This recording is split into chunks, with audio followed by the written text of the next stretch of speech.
Okay, this is kind of a minor thing, but I need to get that lift further back and to be able to reach more of this roof, I need a place to put the leg right here.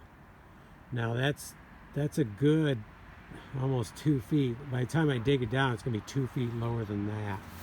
So I'm going to need a good base. So first I'm removing all the growth here.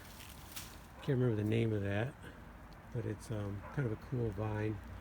So I'm removing that, and then I'm going to start. I want to leave room enough for a wheelbarrow through here, so I need to probably kind of do it sideways or at an angle, and it needs to be pretty big because it's going to have to go up about 3 feet.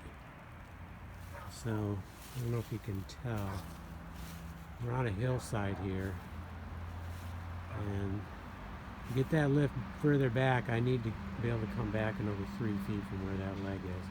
I don't need it there this year, but if I can get it prepared, then at some point in time I will need to be able to get to that, and that'll be my best bet for there.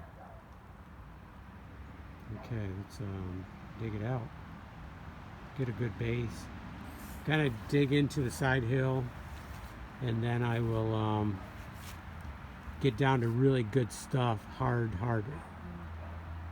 and have it level, and then I can, and maybe it's sloped a little bit that way, just a little bit, and then I will start putting some granite pieces in.